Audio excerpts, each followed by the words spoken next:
You're going to be like, wow, that RWBY girl is really, really cool. And I want to be your friend. You're going to be like, wow, that RWBY girl is really, really cool. And I want to be your friend.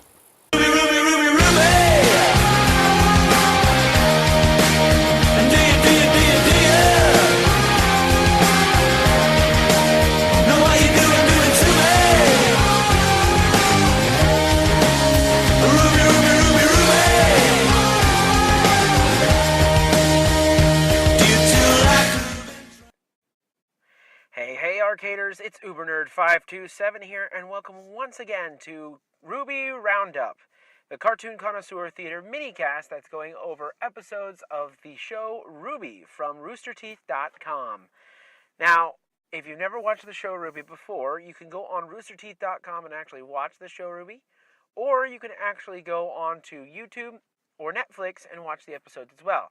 Now, just be warned, Netflix only has the first 2 seasons. If you go on YouTube, you can actually watch the episodes of everything pretty much so far. Now, we are actually in the final episodes of Volume 3. This is the last 2 episodes. This episode and the next one will be the final episodes of this season, and things are getting really, really exciting, so I hope you guys are ready for this episode. Before we begin, I always want to go ahead and first give you guys some just some news that it's going around the arcadearchives.com site. That's our site that we're posting on. TheArcadeArchives.com is where you can find all kinds of really cool and fun articles, podcasts, and general other things about nerdy things that everyone cares about. So feel free to check that out. Now, we also do another podcast called Pokemon Rewind, which we are going through the Orange Islands currently. Now, if you haven't been listening lately, let me go ahead and just say that this is a great time for you to actually get into it, because we are about to celebrate the 20th anniversary of Pokemon by doing a special 2-part episode that features the Pokemon the First movie. The first movie that came out for Pokemon, and we're very, very excited to do that. We are going to have a lot of special guests. They're going to be joining us in that episode, talking about their memories about Pokemon and how Pokemon has meant a lot to their lives. And we want you to join us. So if you're a Pokemon fan and you want to join us, go to our site, thearcadearchives.com, and find a post, one of the latest Pokemon Rewind episodes. There's a list of questions. Record yourself answering those questions and then send that recording to us at talesfromthegamegrid@gmail.com. Again, that's talesfromthegamegrid@gmail.com. And if you send it to us before February 15th, we will put that in the episode, and you can actually be able to hear yourself in the podcast. And if you're an organization and you love Pokemon and you want to really promote yourself, this is a great way to do it. Free promotion. I am giving you guys free promotion. Just remember 2 things. First, try to make sure that the interview only lasts about 7 minutes or so, no longer than that. And second, if you could do me a big favor, we try to keep this show PG rated, so please keep your language down, please, so that everyone can listen to these episodes. I'd greatly appreciate that. Thank you. Okay? And that's pretty much the news. We do have some big announcements for RWBY Roundup. We are thinking of doing an episode where we're going to go over all of Season 3 from beginning to end as a whole. I know that usually when these seasons come out, after the individual episodes come out, they usually come out with one that's all of them together. So we're kind of planning on doing an episode where we're actually going to be seeing Volume 3 as a whole, and then kind of commenting on the whole thing as a whole, as opposed to just the single episodes. So, alright, now you're probably waiting for me to get into this episode, so I'm going to go ahead and do that right now. So, let's get into this episode 11 of Volume 3 of RWBY, and it's called Heroes and Monsters. Alright, so we're starting off right where we left off. Now, just to give you a little bit of background of where we are right now. Right now, Vale is being attacked by all kinds of Grimm, and also the robot soldiers that came in from Atlas. We have Torchwick and Neo, who have now controlled the ships, and are in control of the robots as well. We have Cinder and her crew who are just kind of waiting for their kind of time to shine, and it's just massive chaos right now. Now, Ruby, our heroine of this story, saw that Ironwood's ship was blown up, and so she decides to go after the lead ship where Torchwick is. So she uses her rocket launcher to jump on his ship, and that's where we start off this episode today. Now, we see the dragon Grim, come flying in right above Ruby's head, and following him are a massive bunch of Griffin Grim. That's a real tongue twister. Anyways, they're coming in and they start attacking Ruby. Ruby defends herself against the onslaught of all these Griffin. Now, as she's defeating all this, she's defeating all these Griffins, she finally knocks one down, and there's Neo, who's standing there, and she takes off her holographic costume and takes a picture of Ruby and sends it to Torchwick, who sees it and is just infuriated and decides to go join Neo to try to kill Ruby. While that's going on, Blake and Adam are now going back and forth, talking back and forth. One of the things that I absolutely think is neat is that Adam is calling her love. So I'm guessing that Adam and Blake have been in this kind of relationship, like a romantic relationship together. And when she said that he was turning into somebody else different, I thought that was kind of neat as well. Even though it's kind of a sci-fi, it's also very relatable as well. So I kind of enjoyed that. So anyways, Adam is talking to her and telling her about how she betrayed him and how he had plans for her, and this was just the beginning, that all of this was happening. And so Adam is about to kill the soldier that he defeated, and just as he does so, Blake comes in and defends the soldier and says that she's not running away anymore. And Adam kind of knocks her down and says she's going to suffer for her betrayal. And just everything is just in chaos. All this is going on. Grimm and robots, and everything is just going on all at the same time. And we see the whole group of other characters that we've seen throughout the season are fighting all these, both Grimm and robots, and some of the giant mechs that they had from Season 2, which are a lot bigger, a lot scarier, and a lot harder to defeat than they were previously. And Velvet, they're having a hard time destroying all these bigger robots, and Velvet comes in and says she has to help. And of course Coco says, all right, well, if you're going to help, then all right, this is the time. And now we actually get to see what Velvet's weapon is. We've been teased about this since the end of Volume 2. We have been teased, and finally we actually get to see what Velvet's weapon is. And let me say, it is an amazing weapon. So, earlier in the season, we learned that Velvet likes to take pictures, and I made the comment that Velvet's kind of a terrible photographer because she's not taking pictures of anyone's faces or anything like that. Well, now we find out why she doesn't take a picture of anyone's faces. She actually takes pictures of people's weapons. And the reason why is because her weapon is that all those pictures she takes of all the various people's weapons, she actually gets to use those weapons now.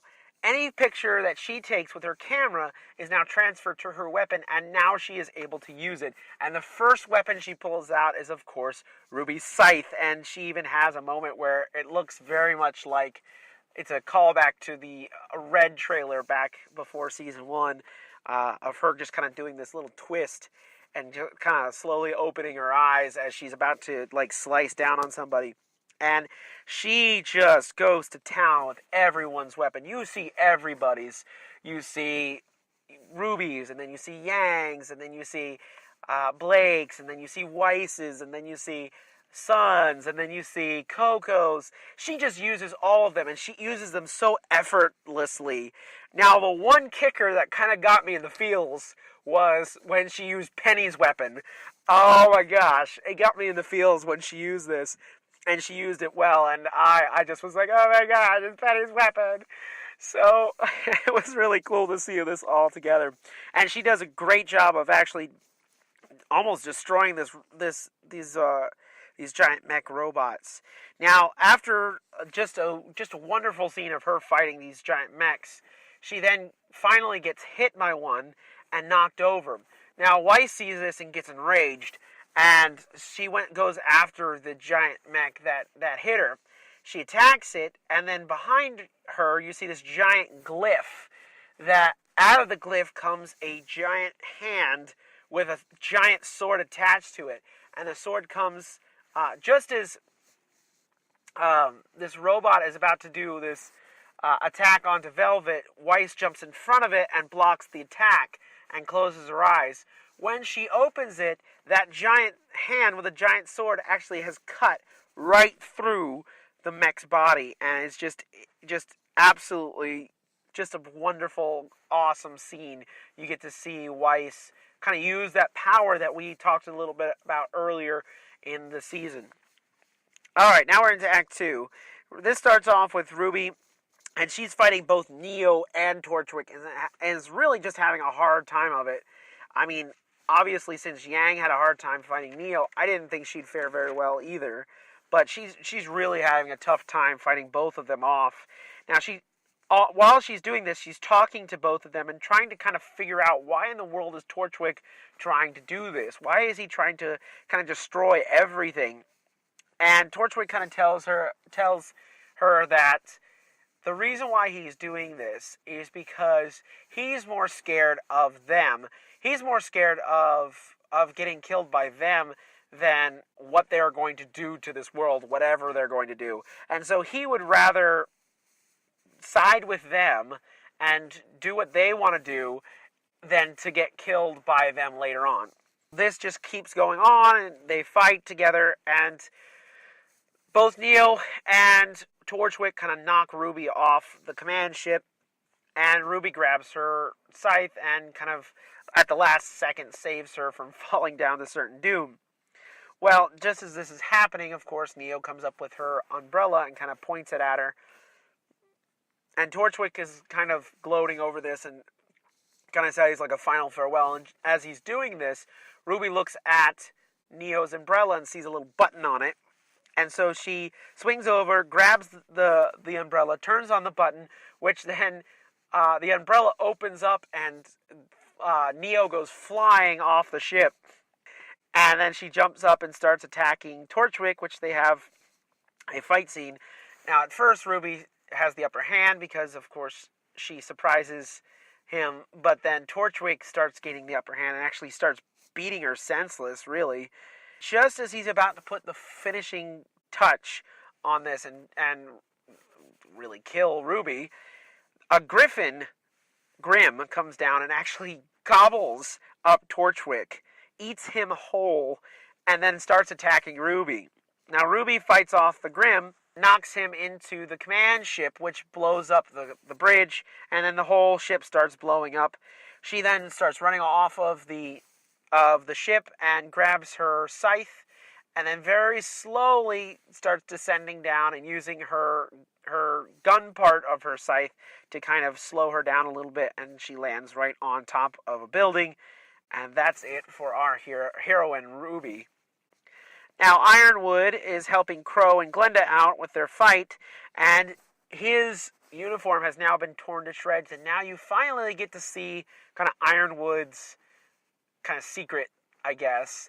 He's actually part cyborg. His left arm is actually robotic, as well as his legs. And he's fighting off all these Grim, as well as his own robots.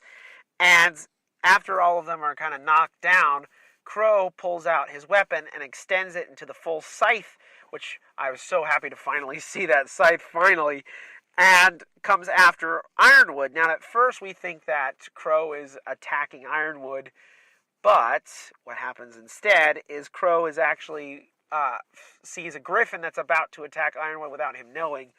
And so Crow attacks the griffin, slices the griffin in half, and saves Crow. Now they kind of split off into teams. Crow's going to take the huntsman and go defend the school, while Ironwood is kind of going after a ship and seeing if he can get some of his robots back to help out. And they both see the command ship fall down that RWBY had helped destroy, and it kind of blows up, and so they kind of go their own separate ways.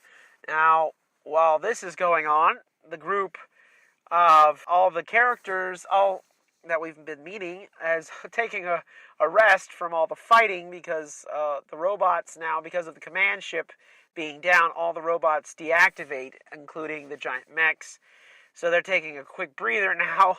And in fact, Weiss is just, she's had it. She is tired. So Yang just comes in and asks about RWBY and Blake. Weiss tells her that she doesn't know where RWBY is, but Blake went that way to go fight off one of the Alphas and also fight some members of the White Fang. This surprises Yang, and she decides to go after Blake. Then we go into Act 3, where Jean, Pyrrha, and Ozpin are running down the secret basement, running down the corridor that we had seen earlier in the show. Jean is in awe about what's going on right now. He's kind of like, what's going on? What's happening? Why is this happening? And they get to the pod. Now, we know that this is the transfer pod that's going to transfer the power into Pyrrha. We also know that this is pretty much Pyrrha saying, I'm going to do this. I'm going to go through this, because otherwise this whole city is in danger. So without any words, Pyrrha kind of just gets into the pod, and Ozpin asks Jean to protect both the pod. Now, Jean doesn't know necessarily what's going on, but he agrees to do it. So he kind of stands guard as Pyrrha gets into the pod and kind of transfer. Now, you can see Pyrrha she kind of wants to say goodbye to Jean in case something happens, but she can't, because she doesn't have enough time. And there are moments where she just kind of looks at Jean, even like right before Ozpin turns on the machine, that I think she really wanted to kind of just say goodbye or say something to Jean before anything happens. So as this is going on, Adam is still fighting with Blake. Adam is talking to Blake and says that he has been trying to find her, that this betrayal has been eating at him forever and ever, and he wants to get back at Blake, because I'm really believing that this was a romantic relationship, and her leaving him made him so angry that he just wants revenge on her. And he tells her that he's going to take away everything that she loves. And as he says this, who would show up? But of course, Yang. And Yang comes in and is fighting off some of the Grimm and some of the soldiers. And then, of course, Adam says to Blake that he's going to go after Yang. Back to Ozpin and Pyrrha. And Ozpin kind of looks over at Pyrrha in the tube and asks her if she's okay with this going on. She nods, kind of yes, I'm ready. And Ozpin says, I'm sorry, but I'm going to have to hear you say it. And Pyrrha goes, says, yes, I'm ready for this. And Ozpin kind of thanks her for this and turns on the machine. Now, just as the machine is turned on and everything is going the way that it should, I guess, that's when a knife comes out of nowhere and cuts right through the tube where Amber, the girl with the power, is standing, and the knife goes right through her chest, killing her. Now, it's at this point that when she kills Amber, the power goes from Amber and goes right into Cinder, and Cinder has now all the power, the full amount of Amber's power. It's just gone to crap now. You see that Cinder's eyes are now having that glow that's coming around her eyes now. Yang sees Adam kind of put a knife down on Blake and decides to go after Adam. As she does, she kind of lunges right at him full power, but Adam comes at her as well, and there's this just silhouetted scene, And it took me a second to realize what had actually happened.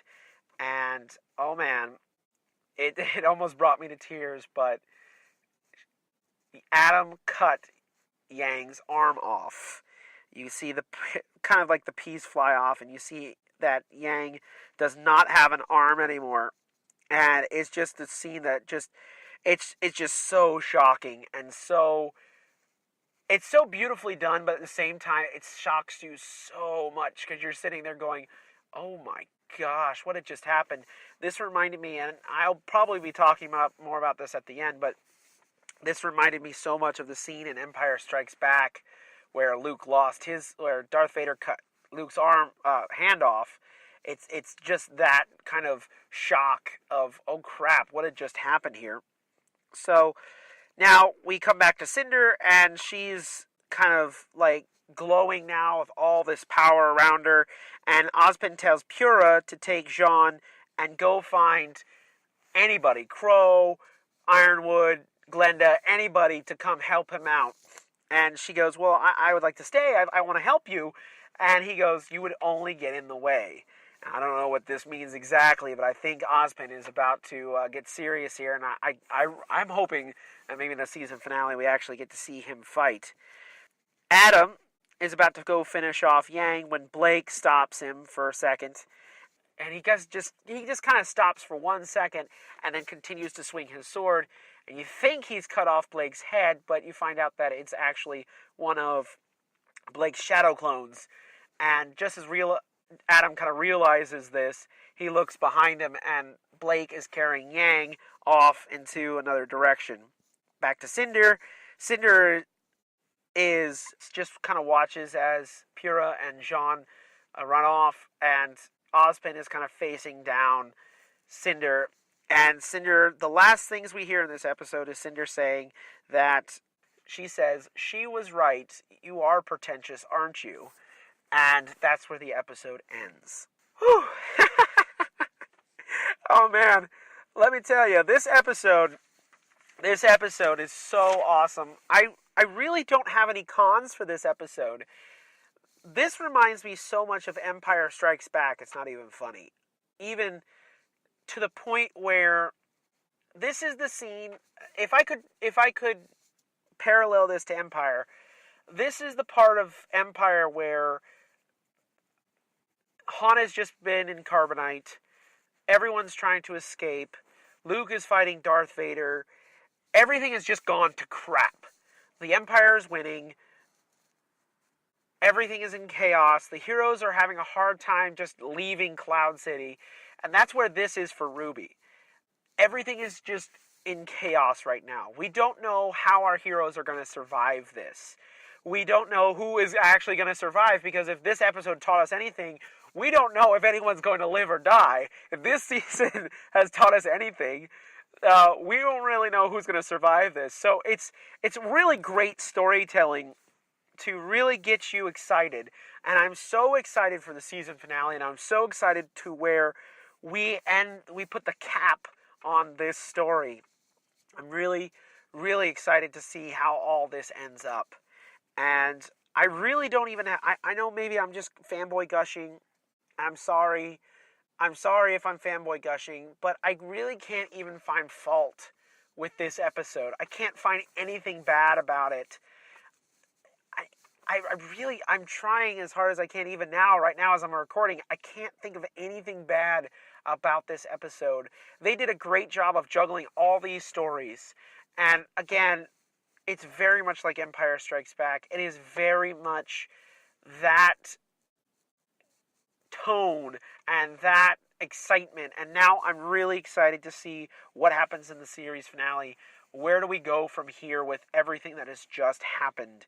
So, if you have any cons for this episode and you want to share them, please share them. If you're listening to this on thearcadearchives.com, again, it's thearcadearchives.com, or if you're listening to this on YouTube, please comment. Let us know what you think about this episode specifically. And if you have any cons for this episode, I would love to hear them, and any replies I get, I will read on the next episode. So please make sure to reply. please leave messages.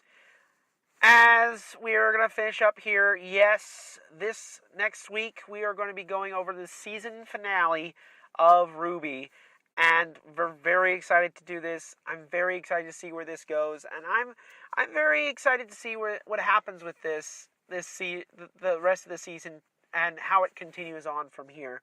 So, very excited, very happy. Once again, we are part of the Arcade Archives Network. And we're on the website, thearcadearchives.com, thearcadearchives.com. If you're listening to this on iTunes, please give Cartoon Connoisseur Theater a review. We don't care how many stars you give us, just give us a review and give us as many stars as you think we need. And if you would like to give us some criticism, whether you liked it, whether you don't like it, please leave comments. If you're listening to this on thearcadearchives.com, again, please comment. Please like it. Please let us know that you enjoyed it. And again, please leave your comments whether you like this episode. What did you like about this season? Are you excited to see the series finale? We want to know. Please leave the comments below. Again, if you're on YouTube, make sure you do the same as well. And make sure you subscribe to this channel that you're watching the video on. And also, please remember about Pokemon Rewind. We are continuing our jaunt through the Orange Islands. We are going to take a break later on this month for the last 2 weeks of this month, and we're going to take a quick break to do our 20th anniversary podcast. So I hope you guys are excited for that if you're big Pokemon fans. And if not, I hope you enjoyed this RWBY Roundup. I'm hoping you're really, really excited about the season finale as well. And lastly, I'm an artist, and I have a webcomic called Tales from the Game Grid. You can watch it. You can actually see it on the arcadearchives.com every month. We are going to be in our 26th issue of the comic, so that'll be up on the Arcade Archives soon, so make sure you look out for that. And yeah, so, one more thing I almost forgot. On the 27th, which is official Pokemon Day, we are going to have a special event at Crumb's World Comic and Collectibles and Lucky Straw's Boba Tea Cafe. Both are joining forces together to have this Pokemon Day. We're going to have a huge, huge gathering of Pokemon fans, and we want you to be a part of it. So if you would like to join us, please be there. I will be there. I will be kind of the helping out with emceeing and being there for the fans. I will also be recording in case you want to be interviewed for the podcast. If you want to be on the 20th anniversary podcast, the first episode will already be up. Anyone that I interview on that day will be on the second part for the next week. So, very excited about that. Very excited to hear from you guys. Come out there. If you pay $3 and join the tournament, you can get a little prize pack, which includes a coupon for Crumb's World, a small boba tea, and a special edition drawing from me of Brad the Surfing Pikachu and Kari the Pichu from my Tales from the Game Grid comic. So please look out for that. That'll be all day long on the 27th. That's a Saturday at Crumb's World Comics and Collectibles in Winter Garden, Florida. So if you're an Orlando, Florida trainer, please make sure you come out for that. All right. I think that's about it. I think that's about it. I mean, we've got some exciting things happening here on the site. So I'm very, very excited to see where we go from here. So, thank you so much for joining us here for RWBY Roundup. I hope you guys had fun with this episode. We hope to see you again. Best wishes, everyone.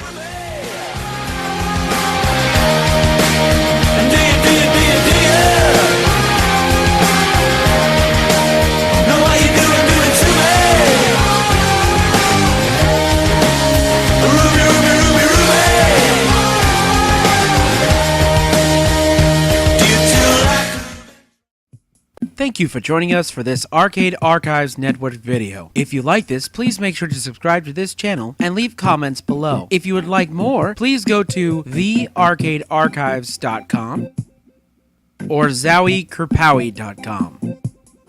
Thank you so much once again for joining us for this Arcade Archives Network video, and don't forget to keep playing like it's 1981.